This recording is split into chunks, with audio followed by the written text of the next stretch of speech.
Okay, so this is week 4, session 1 of Tinkering Boot Camp, organized by Tinkerers Laboratory.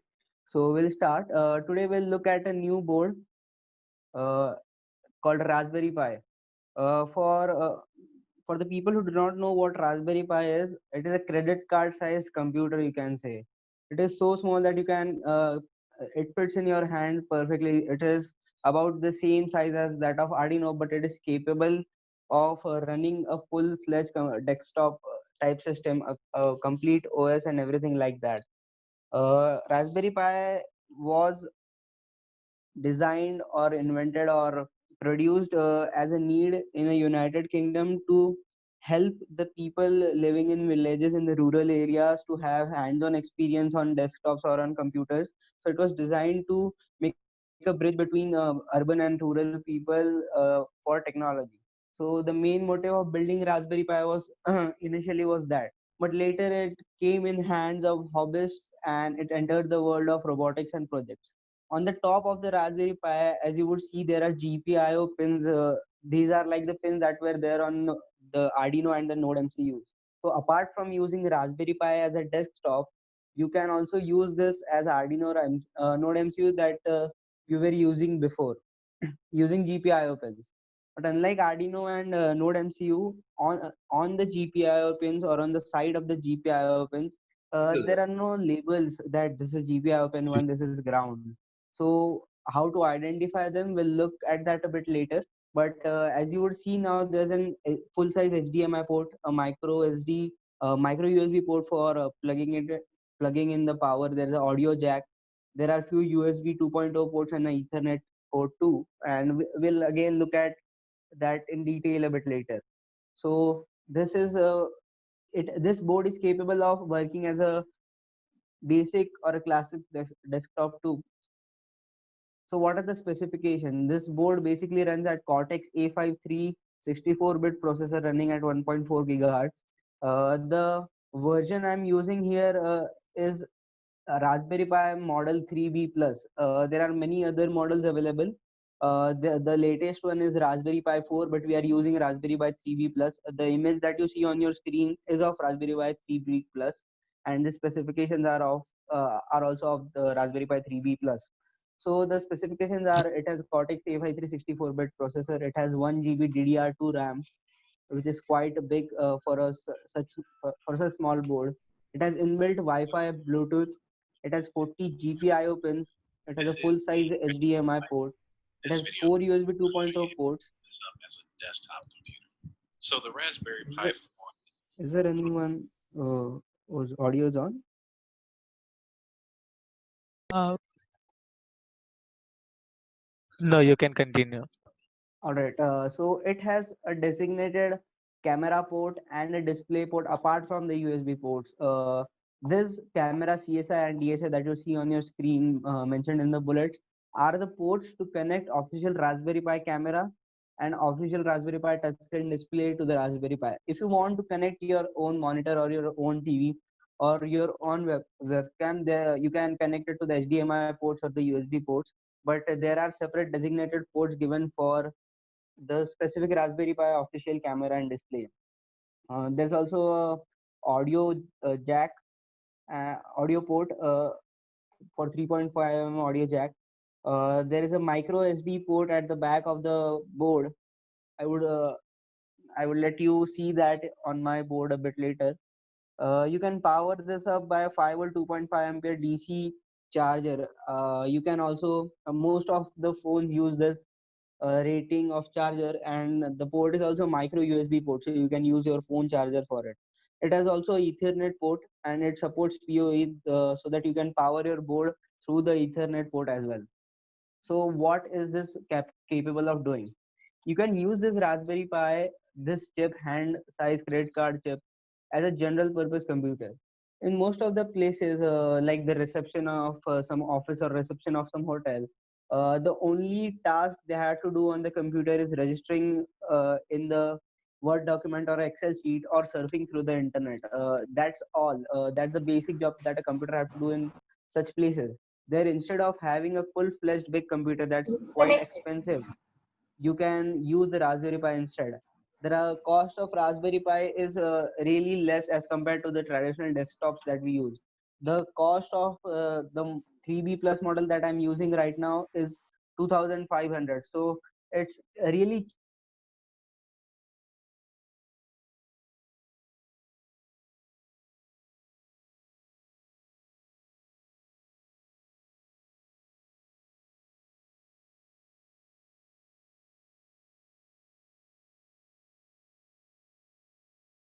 Vedant, you are not audible. Acha, am I not audible? Okay. So I'm sorry for that. Just a second. Were you able to hear me at the CSI and DSI camera ports and the display ports when I was explaining that? Yeah, you were audible then. All right. All right. So I'll just continue. Raspberry Pi works on a 5 volt 2.5 ampere DC power input. So most of the phone chargers that we use are work on that scale. So you can use a phone charger too for charging it, as it has micro USB ports. It also has a Ethernet port, and it also supports PoE, so you can power your board over Ethernet too. So what is this Raspberry Pi basically able to do? You can use it as a general purpose computer. For example, in many places like the reception of hotel or reception of some office, the only thing they have to do is work on some Excel sheets, work on a Word document, or surf through the internet or something like that. This is the basic use that they have, and they do not need a full-fledged computer to do these things. In these places, Raspberry Pi can come in. The cost of the Raspberry Pi model that I'm using, 3B plus, is just 2500, which is really less as when we compare it to the traditional desktop that we use. So in this cases, instead of buying an expensive computer, we can use a Raspberry Pi model. It can be used as a general purpose computer. The video that you guys have seen, it made it into it enabled, or what it did was it installed a Raspbian OS inside the Raspberry Pi. But there are different OSs that you can install, and there are few which can convert your Raspberry Pi into a media center, where you can use this. Suppose you have an old TV at your home. It is not smart TV. It does not have Wi-Fi. It does not have Bluetooth. It is not able to open YouTube or Prime or anything like that. So you can convert your Raspberry Pi into media center for such TVs. You can install that OS. You can connect the Raspberry Pi to the TV through the HDMI port or any port that you have, and then you can make your TV a smart TV by making it a media center. So that is another use of it. The basic reason why it was made also was to make students learn programming. So in this basic computer, you can start learning programming without having, when you do not have a full-fledged computer to work on. It is capable to run different programming languages and run the code efficiently. As you would see, as I also mentioned before, there are GPI open, so you can also learn and make different electronic projects through it. As in the case of Arduino, there were limitations of what we can do on Arduino, right? But for the Raspberry Pi, you can almost do anything. It is one of the most powerful chips available, and you should be able to do any kind of project, that electronic project that you can think of using Raspberry Pi. In most of the cases, it would be overkill for Raspberry Pi, but still you can use those. You can take photos using the camera module. In the image given, you can see the official Raspberry Pi camera module and how it is not connected to the USB port but to some other port on the board directly. So you can either use camera module, official camera module of Raspberry Pi, or you can just use your own webcam, the normal webcam that you have, and connect it to some one of the USB ports, and it should work fine. It is also used as brain in many robotics projects. You can use it as a network storage. You can use it as a weather station connected to some small screen, and it will retrieve data from the internet and show it on the screen. You can use it as that. You can convert it into a retro PlayStation. So what does it mean? I hope that all of you have played Mario and Super Contra and stuff, Nintendo games when we were kids, right? Uh, it This Raspberry Pi board can be converted to that thing, some RetroPie kind of thing. There are software, there are operating systems available that you just have to install, and it should be good going. And you can probably do anything you can think of on the Raspberry Pi. So it is basically limited by your own imagination. Uh, so what is the layout? I'll just tell you about the layout of the Raspberry Pi. As you can see, this is a vector image of the Raspberry Pi board.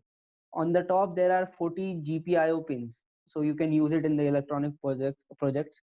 On the right hand top side, there's a Ethernet port. You can connect to Ethernet wired. There are four USB 2.0 ports. There's an audio jack. This particular image is of Raspberry Pi 4, but the model that I'm using is a Raspberry Pi 3B Plus. In this Raspberry Pi 4 model, as you would see, there are two HDMI ports. These are micro HDMI ports.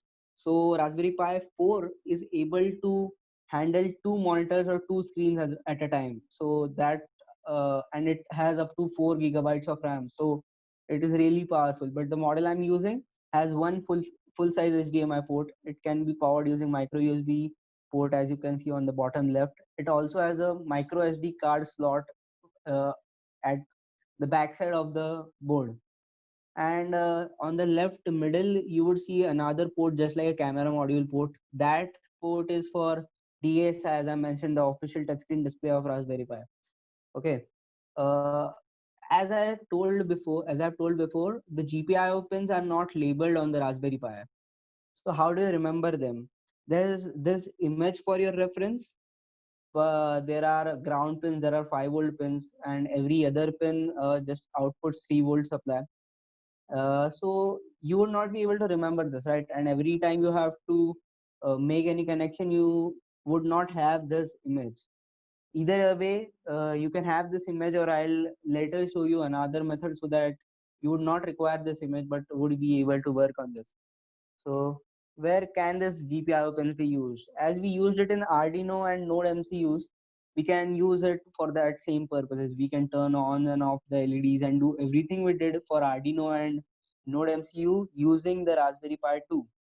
But if I tell, this is the simple code written in Python doing the same thing, turning LED on and off. But I'll not tell you that again because I hope you were able to understand what was going on during the sessions we took in the Arduino and Node MCU. This just does the same thing. But here we have a liberty to write things in Python or Java or C++, anywhere we like. This code is specifically written for Python in Python IDE. So you just have to run it, and the thing should be the function should be pretty visible. All right, so what you will need to start, you will require a Raspberry Pi, keyboard and a mouse, HDMI cable, a power cable to give power to the Raspberry Pi, and a display, a monitor or TV. I did not have a monitor in my case, so I'm using the TV at my home. I will just show you my setup. I'll stop the screen share and show you the setup that I did, and then we'll move on. Okay. I have turned on the video. If you are able to see, can someone acknowledge that? Yeah, you are Uh, visible. Everybody just turn my video so that you'll be able to see what I am showing you. Okay, so this is the Raspberry Pi 3B Plus model. I have put it inside a case so it should not get damaged. As you would see, there are audio jacks. There's a HDMI cable and a power cable connected. There are also Ethernet ports and USB ports to which I have connected my mouse and keyboard. There's a light on, and on the back side for storage, you can have a SD card installed, or put you can have an SD card for storage purposes. I have connected the HDMI cable to the TV that I have here, and it just almost looks like the normal operating system that we use. The difference is that just the status bar is at the top, but we can even make changes to it and keep it at the bottom so that it would be more familiar. I have connected a keyboard and a mouse to it. So I'll just share the screen of this TV to you somehow. I'll show it to you how I did that later, but let's do that. So I hope that you were able to see the setup that I did for myself here. Uh, just a second. I'm using something called VNC Viewer this time. I'll explain this thing to you later. Uh, I hope that you guys are able to see my screen now. The Raspberry Pi screen, just like the screen that we had on the TV, right? So this is the Raspberry Pi interface. This is what it looks like when I've connected it to the TV. So we'll just have a small tour of this operating system. The name of this operating system is Raspbian. Before jumping into it, if you guys have not seen the video that we shared, the way to do this is just go to the Google and search for raspberrypi.org. It will take you to the official website. Go to the downloads. Okay, and then you will have different operating systems there. There's a Raspberry Pi OS and Noobs. All right, and these are the operating system designed specifically for Raspberry Pi. But there are some other operating systems too. If you just scroll down, there are tons of other operating systems available which you can use and install in your SD card and put it inside the Raspberry Pi. The method to do that was showed in the video that we shared. So just go through it. So okay, so we installed Raspbian in our Raspberry Pi from here, from Noobs, and we'll just look at the Raspbian now, and I'll just give you a tour of that. So this is Raspbian. On the right hand side, there's a clock. We can connect Wi-Fi from here. I've connected it to my home Wi-Fi. There is an option for Bluetooth, and there's this is a symbol of something called VNC. We'll look at that later. Just like any traditional computer, it has also a start menu where there are list of programs or list of applications that we have. There are many inbuilt IDEs. We'll talk about IDEs a bit later. You can see there's a complete office suite called LibreOffice, not Microsoft Office, but this is also similar to that. You can do your uh, texting or documentation stuff here. It is actually capable of that. You can surf internet through the web browser. You can have the any. You can see videos. You can do almost anything that you do on your regular desktop. So it is just converted into a regular desktop now. If you want to add or remove any software, just go into the start menu, go into the preferences, then in add or remove software. This is like a Play Store, a store for the Raspberry Pi or the Raspbian. There are different tabs from which you can select. Suppose I go into the games, and there are tons of games available in the store itself. If you want to search for something, just search it and install it from here. Okay.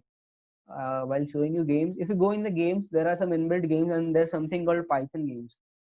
Python is basically a language used for coding. So if you learn Python, you would be able to make your own games, and you would see them here. I will show you how to. I will not show you actually how to make games, but will give you a short intro of Python and how to use that. So that was about adding or removing software. Going to the preferences, going to the add/remove software. All right. You can normally surf the internet as we did with the help of Chromium browser, not the Chrome browser. I have clicked on it. It has opened, and we can just normally go to the YouTube and surf the internet. It should be able to do that. As I've connected to my home Wi-Fi and it's running. So as you would see, the YouTube has opened. So you can basically use it as a normal computer too. All right. Another thing that you should know is, if for some reason your Raspberry Pi is having a different resolution that you are not comfortable with, or your screen is not completely filled with it, just go into the start menu, then preferences, go into the Raspberry Pi configuration, and in the display section, you should be able to set resolution. There are some more options, and we would look at those a bit later. Okay. While I take this moment and tell you about something else. What we use when we use this operating system, this is called a graphic user interface, some GUI. You are able to click on things, you are able to navigate through things, right? Are you able to see the screen, or is it paused?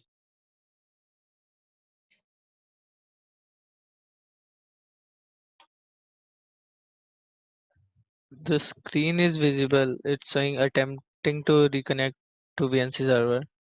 Okay, just a second.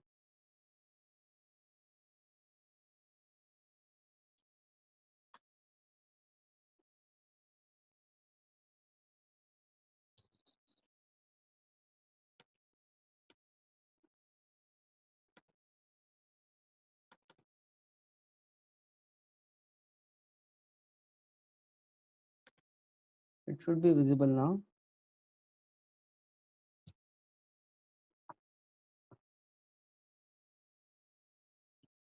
All right, so it's visible, I guess.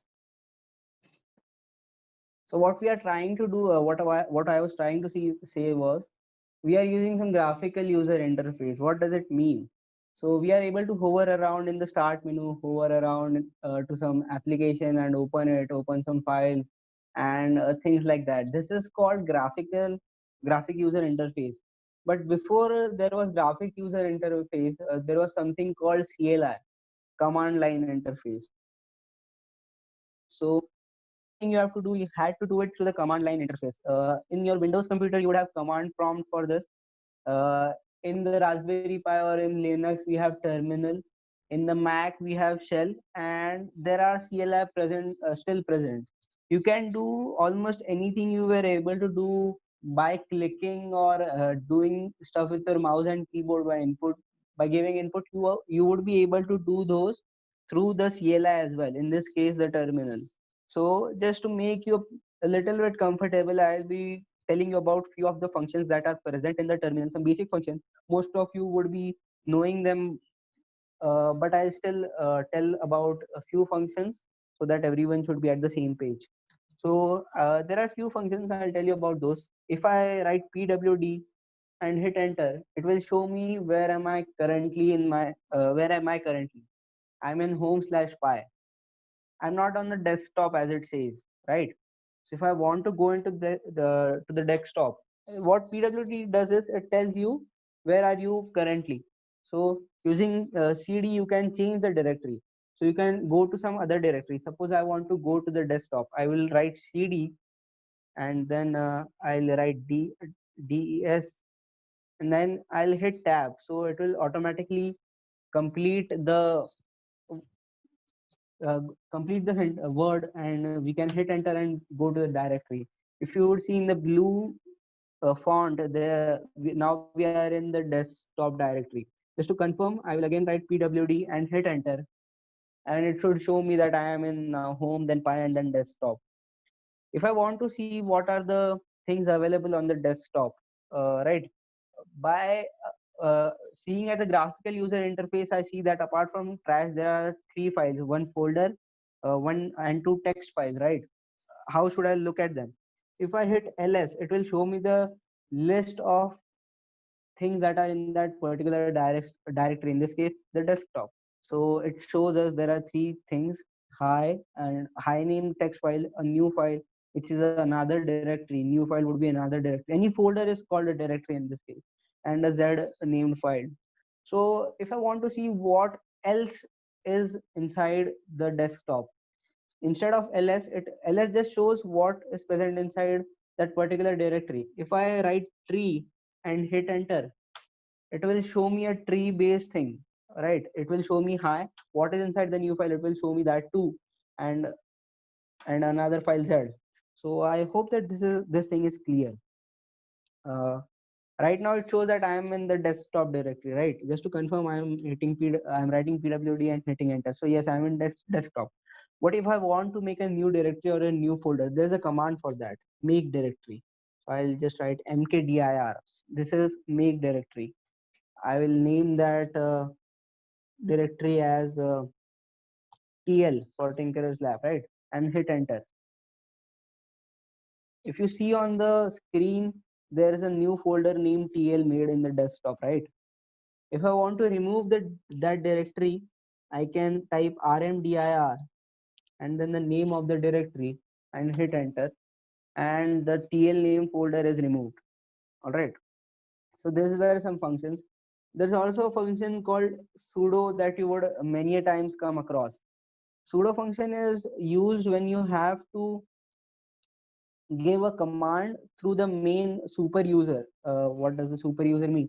Many a times we have many different users for the same computer, as you would for example, if I type here host name and hit enter, it shows me Raspberry Pi. It means that I am currently in the user named Raspberry Pi.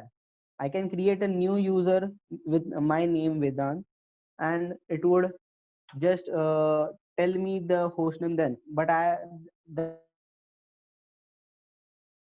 super user. So if I write sudo before writing any of the program, any of the command, it should give the command through the super user. So it is basically when you have to make changes in the boot system, but you would not have to do that, I guess, for this course. So hostname was another command that you can pass. It will show you which user are you using right now. As I said, you do not have to remember the GPIO pin layout, right? So this is the thing that you can use instead. Write pin out in the terminal and hit enter. All right. It will show you what was the layout of the GPIO pins, right? You would be able to see that pin number 1, 2, which are the GPIO pins, which are 5-volt pins, which are ground pins, and etc. There in this Raspberry Pi 2, there are some serial pins and I2C pins. You can know about them by clicking on the URL that has been given here by the system itself. You can just go to that URL and you should be able to know about all of that if you want to know. And there is another function called host name dash capital I, and I'll hit enter. It will show me the IP address. I I am not able to see the screen again. I don't know why is that happening. You guys are not able to see the screen, right? All right, you are able to see. Okay, it just shows what is the IP address of the Raspberry Pi that I'm using. In my case, this is 192.168.0.162. Where is this used? I will talk about that in a second or so. But it gives you the IP address if you want it for some reasons. Okay. All right. So these were some basic commands that I wanted to talk about so that you would be able to use those. So you can do many things using the terminal, right? But in most of the cases, if you are doing a project, you would not have a screen, a keyboard, and a mouse attached to the Raspberry Pi. You would just have the Raspberry Pi and the electronic components connected to it through the GPIO pins, right? You will not have your keyboard and a monitor, a separate monitor for that. In those cases, what we use is something called SSH. So what is SSH?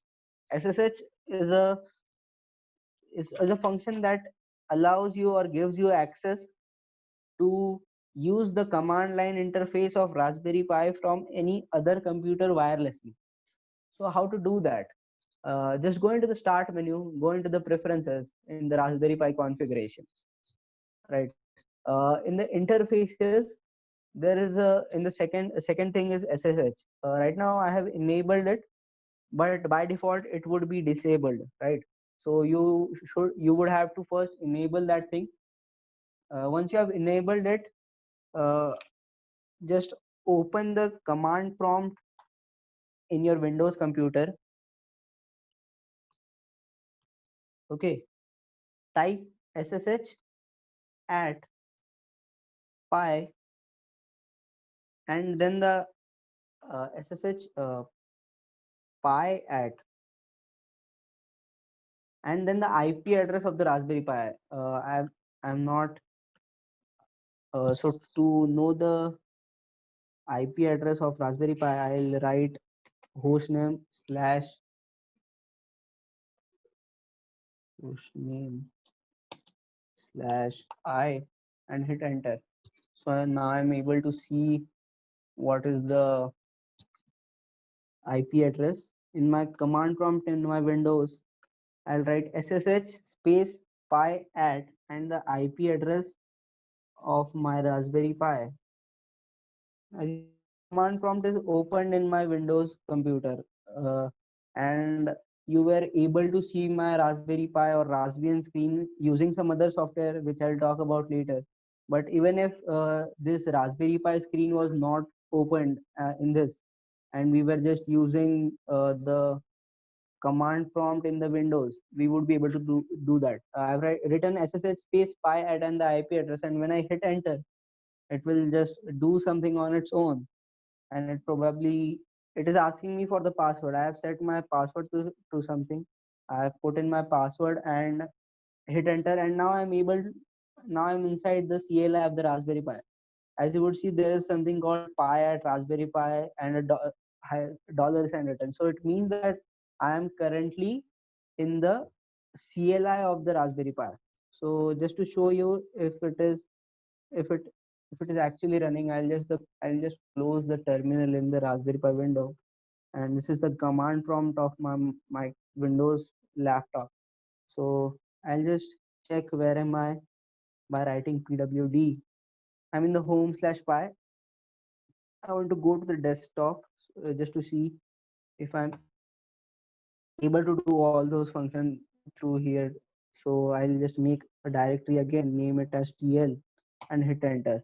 So I have written in my Windows computer and a new directory is made in my Raspberry Pi. So yes, you can access the CLI of the Raspberry Pi remotely too. Okay, I've removed it again. So yes, you are able to approach your Raspberry Pi wirelessly using SSH. Can we do this for GUI as well? Well, yes, we can. I'll just show you that how to do that. Just go into the start menu of the Raspbian, go into the preferences again, go into the Raspberry Pi configuration. In the interfaces, the third thing is something called VNC. I've enabled it, and you also see the same logo here because it is enabled. That was the VNC. What VNC allows us is it allows us to access the graphical user interface of Raspberry Pi wirelessly. Okay, so I've enabled the VNC in my Raspberry Pi. Now what I have to do is open Chrome, search in for VNC viewer in the Google and hit enter. Are you guys able to see the screen? I don't think so. Are you able to see that a Chrome window is open? All right, you are able to see now. I've written VNC viewer in the Google and hit enter. Go on to this website, go on to the downloads, and you would see VNC server and VNC viewer. We want VNC viewer. Just a second. Let it open. Okay. In the download section, go to the VNC viewer, and you should be able to download the VNC viewer directly from this page. Okay. Once you download it and run it, just open it, go to the files. Uh, Sorry for the delay in this.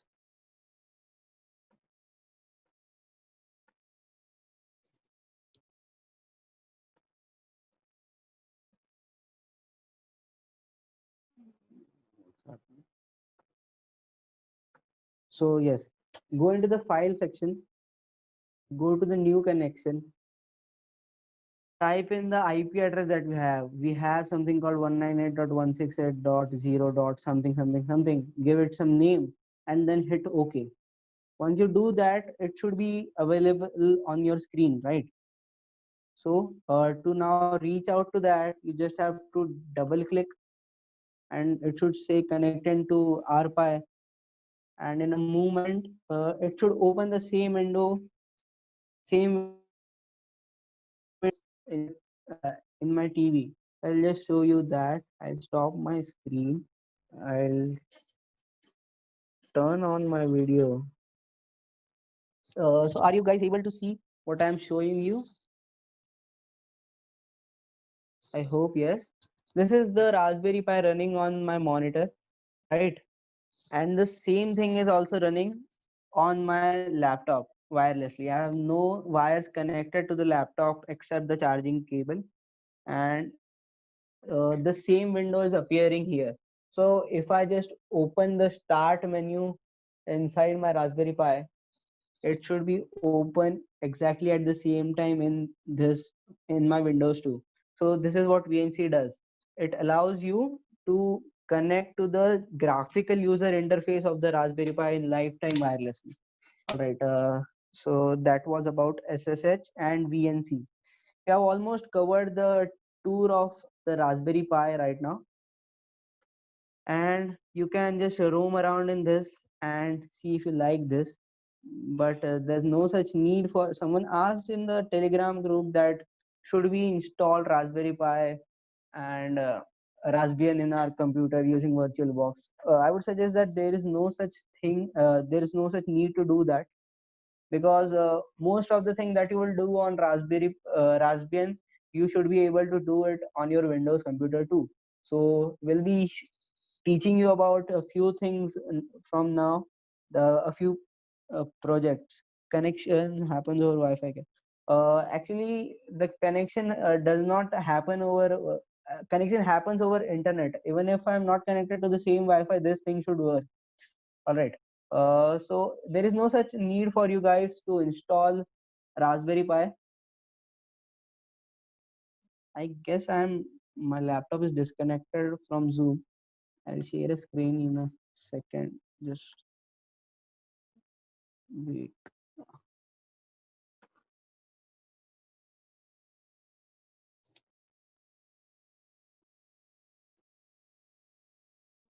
Can one of the hosts just let me in the meeting again?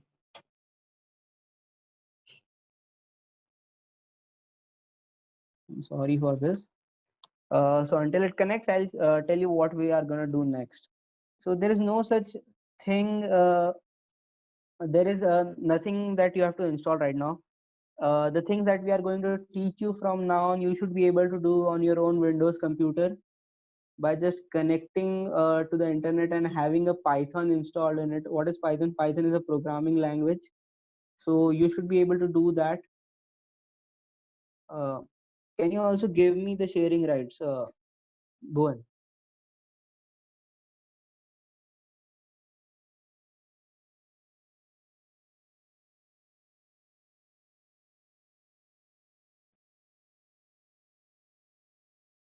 Okay, thank you. Uh, so you can actually code in your own Windows computer too. But since this is the first time, I'll tell you how to code in the Raspberry Pi, and you should be able to write the same code that we write in the Raspberry Pi in your own Python or Python interpreter that you have. So it should not be a problem. I hope you guys are able to see my screen. Uh, so yes, I'll just close this extra tabs that are open in my Raspbian. Okay. So what we'll be learning today through coding is something called PyAuto GUI. We'll see what it is able to do using Python. But as you would see in programming, there are tons of different interpreters by default installed for using Java or C++ or anything. We are going to use Python, and one of my, all right, uh, there's a electricity.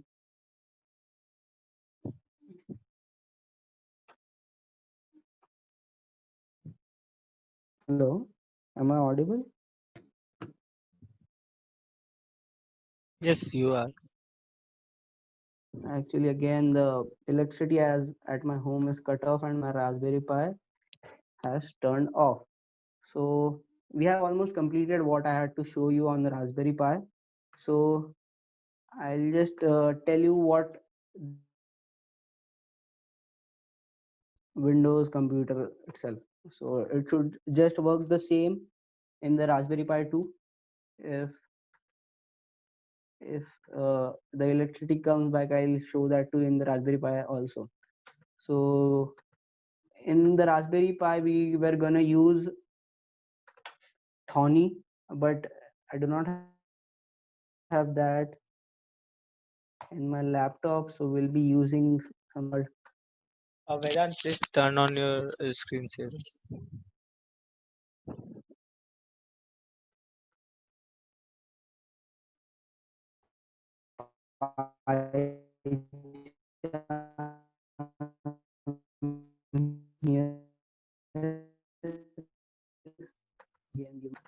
Okay, I'll open PyCharm. We hope that you are pretty aware with the coding, the basics of the coding. So there's not much difference between C++ and Python. It's just the difference of the syntax. And I would rather say that uh, the syntax in the Python are pretty easier than they were in case of Raspberry Pi. In the case of C++. So I'll make a new directory for showing you this. I'll name it as Pi Auto GUI and I'll create directory.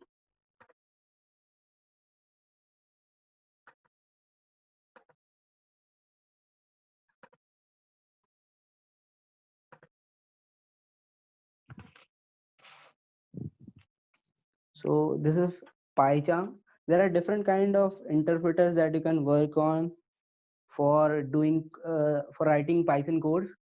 I personally like using PyCharm when I'm using it at my Windows, and I like thing called Thorny when I'm doing it in the Linux or the Raspberry Pi that I'm using. So it is pretty same. Uh, just let it create a virtual environment, and then we'll start with PyAuto GUI.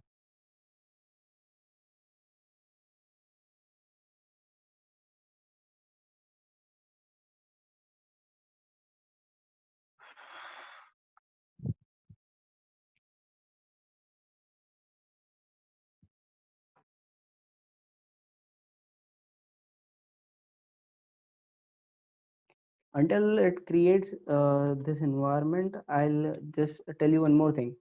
There are certain modules or certain packages that you have to install to make the PyAuto GUI run. This PyAuto GUI is basically a module or package that lets you handle your mouse and keyboard by writing code or using them by writing code. This package or module is not by default installed in your system. So to install that, you would write this code pip3 in the command prompt.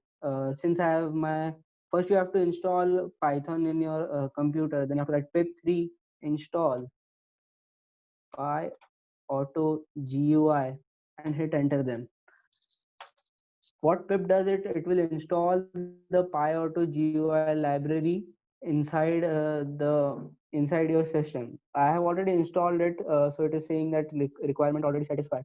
But when you do this for the first time, it will download some of the library packages, and they are not of really big size. There are of few MB, so it should not be a problem then. So I have my PyAuto GUI installed, library installed.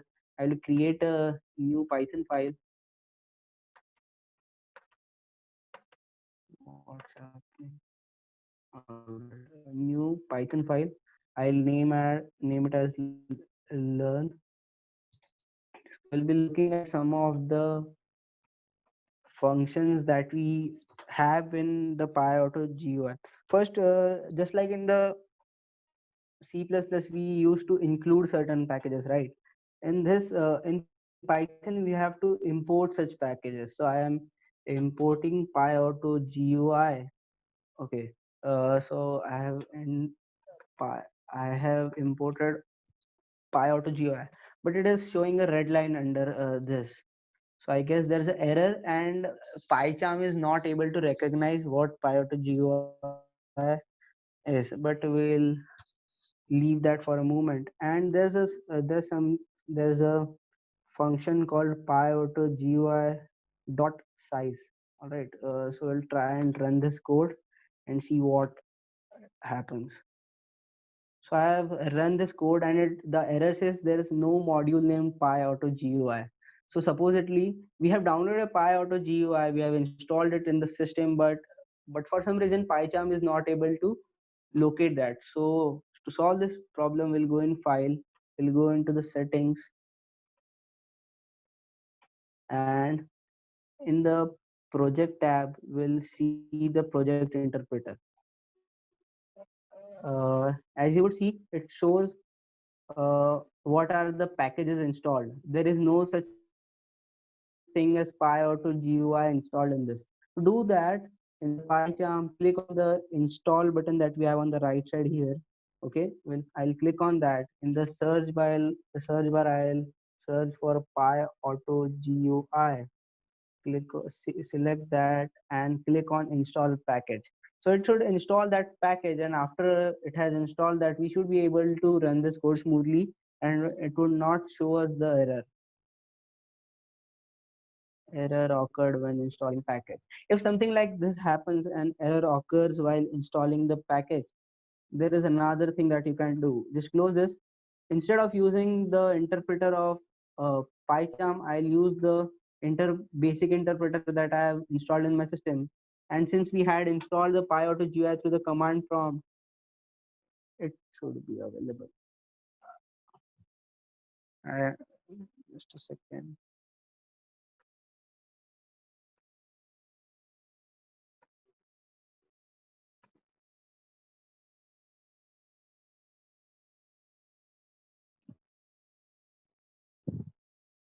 So using this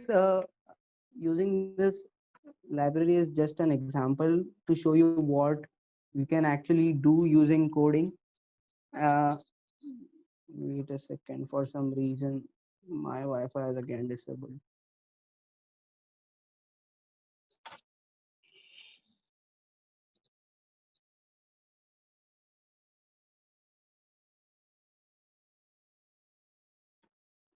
Okay.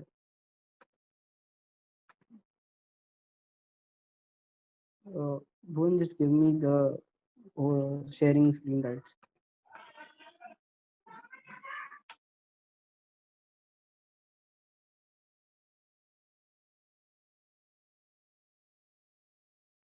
Bhuvan, please give me the sharing rights.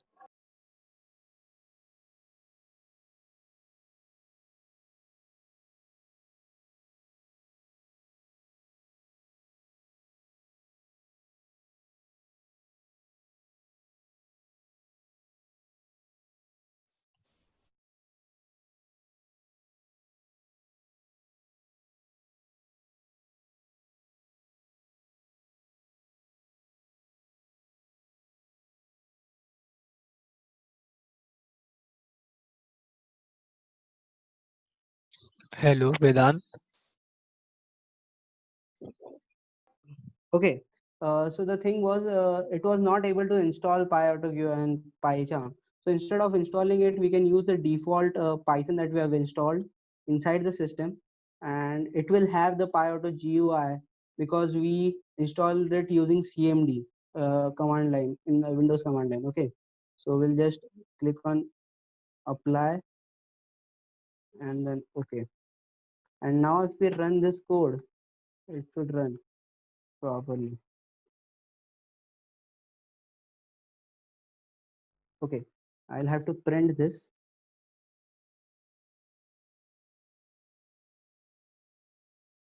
What PyAuto does it will give me a tuple of the size of the screen that I have on my laptop.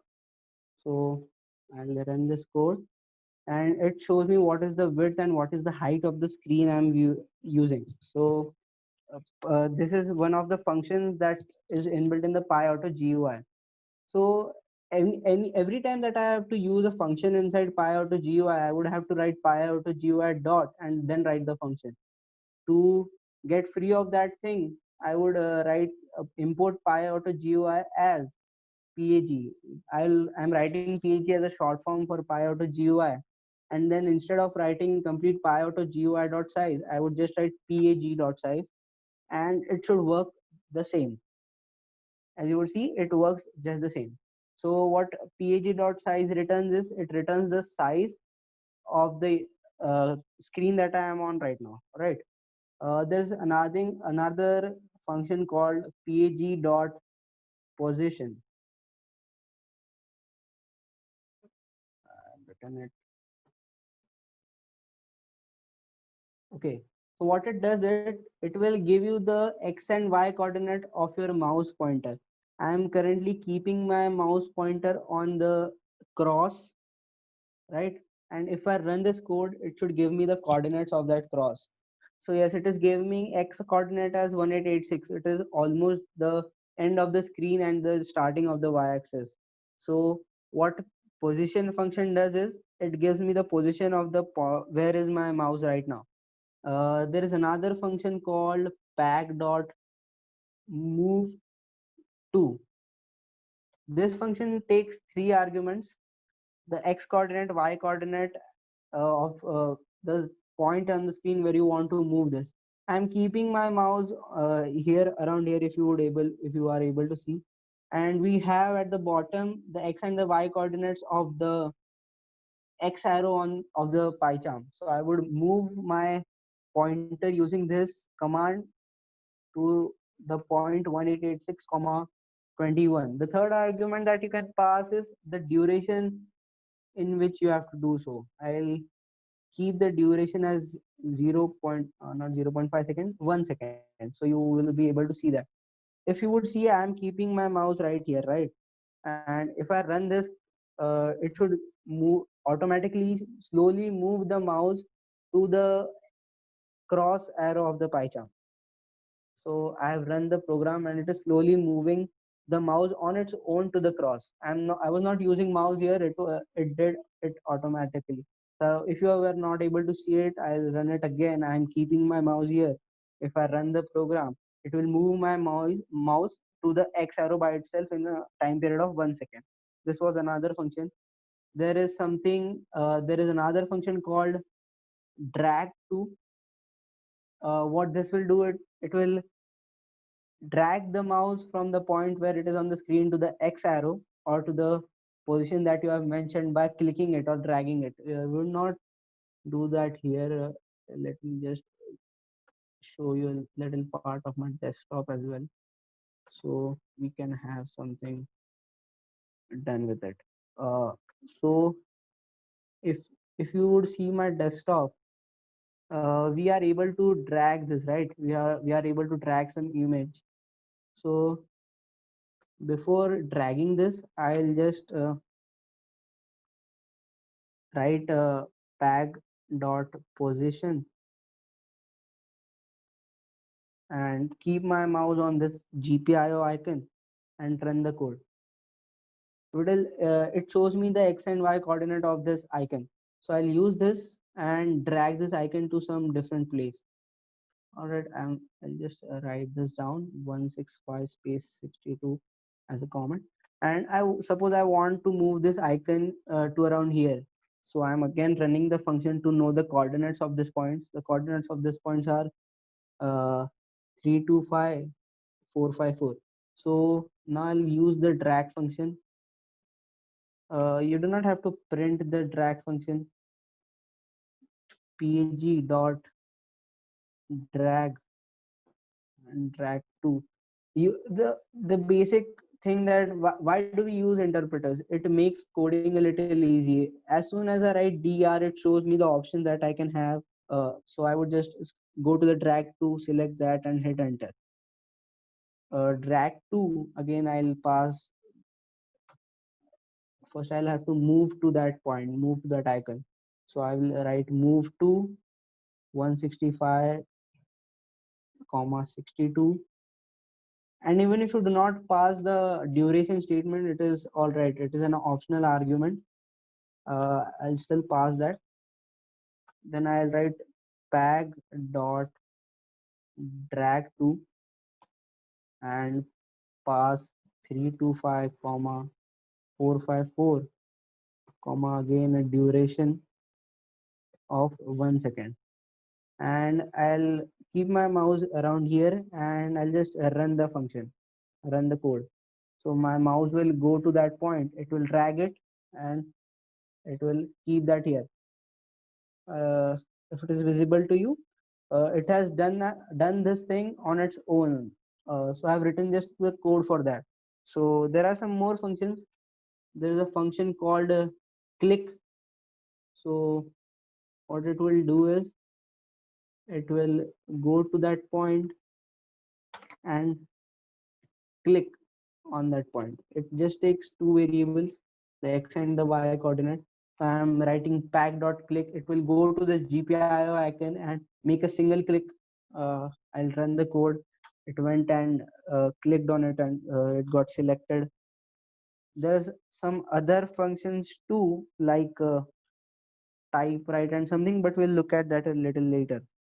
What else we can do with this? We have sniping tool, right? So if I have a sniping tool here and I make a new image and I just captured the image of the icon of this PC, right? I will save this in the same directory uh, where my where I'm running this code. I'll go in D, disk D, and where is this saved actually? Let me just see. I suppose it is in Pyota GUI, and I'll name it as this PC underscore image, and it is I want it to be saved in PNG format. So I'll hit OK, and it should be saved. All right. So what I can do is going to some X and Y coordinate is really tedious. To stop doing that, there is another function called center on screen. Center, sorry, not center on screen, locate center on screen. And in this, I will have to pass the name of the image. So in this case, the name of the image was this pc.png. So what it should do is this should give me the tuple in the form of x and y coordinate of the location of the icon on the screen. So it should be able to do that. So if I run the code, it should give me the position of that icon. Fail to read because this file is missing. This file is not missing. Acha, I have written the name wrong. This PC underscore image. All right. So I'll run it again. So it found that icon on the screen where it is. It shows me at x53 x and y51. We'll just cross check it. I'll keep that in the comment, and let's just check it by passing the position function. Okay, I'll keep my mouse on this, and remember it was 5351. So I'll just run it again, and it is 4846. So it is almost the same. So the locate on screen function was able to locate an icon on my screen, and it was able to give me a tuple in the form of x and the y coordinate of that thing. So there are many more functions that you can use. If you have to know about those, you have to do just one thing: write help and the name of the library that you are using. So I am writing help pag because I have written pag. If I am not writing this as pag here, then I'll have to write help py auto GUI for this. And if I run this, it should give me everything about this library. It should provide me with the description, the classes that are used, and the functions that you could use. I will just show you some of the functions. In the functions, if you're able to see at the bottom, I'll just make the screen a little bigger. There are many functions. Their name and the arguments that you have to pass are given. There is click, there is double click, display, mouse position, drag, and everything else. So you can learn about this function the way you want to, but I am showing you the major functions that are there so that you could use them. So this was most of it. So I'll where you will use this. You can use this when you have to do some tedious jobs, right? we'll have example of that. uh, just a second. I'll open a new window of Chrome, keep it in small size so that we can have experiment with it. All right. So yes, my Chrome screen is here and my Python interpreter is here. All right. What I will do is, my aim is to take my mouse around here where we write the URL, click it, write www.youtube.com, and then hit enter. Right. So this is my aim. So what I'll do is, I want the position of where this thing is, where this wait, just a second. I'll again write as pag. You can name it whatever you want, pag dot position. I'll just keep my mouse here. I'm not clicking it or anything. I'm just running the code, and it gives me something, some x and y coordinates. So I'll just write those down. 378 space 100. All right. So I have the coordinates of where I have to write the URL. So I'll write pag dot move to this coordinates 378 comma 100, and I'll set the duration to 0.5 seconds. Then I want it to click there, right? So I will write pag dot click. Click also had, we have to pass arguments here as well. So I'll again write 378 comma 100 here. It will click. After that, we have to write www.youtube.com. So we can not only just uh, give command to the mouse using PyAutoGUI, but we can also give commands to the keyboard also. So the command for that is pag dot typewrite. In the typewrite, we'll write what do we have to type. We will have to type www.youtube.com. So this was it.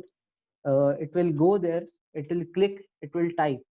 All right. So we'll just run this function and see if it does that. I'm running, it went and it typed. But after this, we also have to hit an enter button, right? To go to that URL. Just cut this and we'll do this again. I also have to hit enter. So to do that, I'm writing another line, tag.type right, and in this round brackets, I'll have a square bracket, and then in single inverted commas, I'll write enter. So it will go there and it will hit enter. I'll change a little a syntax a little bit. I'm using square bracket here, so it should do the job. This is the syntax that we will use, right? So I'm just running the code. I'll press Control F5 to run the code. The mouse should go there, yes, and it hit enter. So the URL is open now, and I have not done anything on my own. It is all of this is done on the by the code. So there are some other functions, like instead of using this, if you're not comfortable with this, you can use a function called press. uh, Press, and again we have to write in enter. It is the press function is not actually working sometimes. That's why I have not shown that to you. I will just open a new tab and we'll try and run this code. The mouse go and it hit enter. So the press function works too. There are some other functions and you can look over them by typing help and PyAutoGUI, and it will show you the list of functions that you can use, the arguments that you have to pass through it. What are arguments? I have not explained that. This 378, this 100, this duration, these are called arguments that you have to pass inside certain functions to make it work. So the help function will show, help command will show you the functions that are available and the arguments that you have to pass through it. So this was basically PyAutoGUI. So it showed you how you could use the Python codes and manipulate your mouse and keyboard. Where can you use this? You can use this to do some tedious jobs. If you have some tedious job to copy paste things from here to there. You could write the code for that and just run it. It would do that automatically in the loop again and again and again. There are the different game boards that you can make if you are interested. What will the game board do? It will play the game on its own. So it will remove the human errors that we have, and you should be able to make a high score. So these are some of the places that you can use PyAuto GUI in, and it will be basically on your own imagination where you want to use this. So I've explained most of the functions that we have for PyAuto GUI, and you should be able to run all of this in the Raspberry Pi 2. I was not able to show you it then because my electricity at my home went off. I'll try to show you a single code. Just go into the start menu. I use Thorny Python IDE for this. Let it open. Okay, I have written a code here. It says move to 69391. I hope this is the high thing here. It will basically open, the code will go to this high text file. It will move to this, it will click on this, and it will hit enter. So what it basically will do is it will open the text file. All right, so I'll press F5 to run this code, and it should do that. I'll also pass a duration so that you guys are able to see. Duration equal to 1 second, and now you guys should be able to see. I am keeping my mouse pointer near this assistant and pressing F5, and it should work just the same as it did in PyCharm. So yes, it went there, clicked, and yes, the text file opened. So yes, you can use that in Raspberry Pi 2, in the Raspbian 2. Sorry for that, I was not able to teach you this in the Raspbian, but I hope all of you did understand this. And I encourage you to use this Python codes in your own Windows desktop too. All right, it is not important for you to install Raspbian. You can install any interpreter. I use PyCharm. Some people use Jupyter Notebook. Some use Sublime Text. You can use that and try out this codes on your own. In the coming sessions, we'll be guiding you through some more modules, some more packages that you can use to enhance your programming skills and to do certain things that you using coding that you were not able to do till now. So this was PyAuto GUI was just an example to give you a short brief. This was an easy module. This was an easy package to show you what it feels like to import some package and run it on your code. So this was it for the week 4 session 1. We'll be having a quiz now. Aniket will take the quiz and I'll take your leave. Hope to see you in the next session tomorrow. In the next session, we'll be having some different interesting applications of Raspberry Pi. I hope you would have read the schedule that we have provided you, and hope to see you tomorrow. Bye bye. Aniket, handing over to you. Vedant, for such a great session. Now I will